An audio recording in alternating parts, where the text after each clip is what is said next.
এখন থেকে ব্যবহারযোগ্য সব বৈদেশিক মুদ্রায় হিসাব খুলতে পারবেন প্রবাসীরা। সেই সঙ্গে প্রবাসীদের নামে খোলা বৈদেশিক হিসাবের সুদের হার বাজারের উপর ছেড়ে দেওয়া হয়েছে। ফলে এখন থেকে ব্যাংক গ্রাহক সম্পর্কের ভিত্তিতে সুদের হার নির্ধারিত হবে। রোববার বাংলাদেশ ব্যাংকে এ সংক্রান্ত একটি প্রজ্ঞাপন জারি করে বাংলাদেশ ব্যাংকের কর্মকর্তা জানান, এতদিন শুধু অনুমোদিত 4টি বৈদেশিক মুদ্রায় প্রবাসীদের হিসাব খোলার সুযোগ ছিল। সেগুলো হলো ডলার, পাউন্ড, ইউরো ও ইয়েন।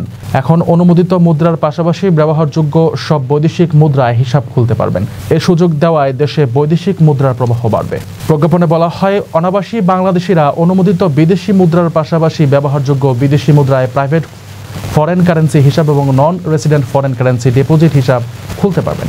পিএফসি ও এনএফসিডি হিসাবের বিপরীতে সুদের নির্ধারিত হারও প্রত্যাহার করার সিদ্ধান্ত নেওয়া হয়েছে। ফলে ব্যাংকার গ্রাহক সম্পর্কের ভিত্তিতে সুদের হার নির্ধারণ করতে পারবে ব্যাংকগুলো। খাত সংশ্লিষ্ট ব্যক্তিরা বলছেন, যারা দেশের বাইরে অবস্থান করছেন তারা বিভিন্ন মুদ্রায় আয় করে থাকেন। সেই দেশগুলোর নিজস্ব মুদ্রায় সঞ্চয় করতে তারা স্বাচ্ছন্দ্য বোধ করেন। সেজন্য এই সুযোগ দেওয়া হয়েছে। সুদ হার বাজার ভিত্তিক করায় ব্যাংকগুলো চাহিদা মতো সুদ দিতে পারবে। যখন যে মুদ্রার চাহিদা বেশি হবে সেই মুদ্রায় বেশি সুদ দিতে পারবে। এতে সঞ্চয় আরও বাড়বে। এতে বিদেশি মুদ্রায় প্রবাসীদের সঞ্চয় বেড়ে যাবে বলে আশা করছেন ব্যাংকাররাও।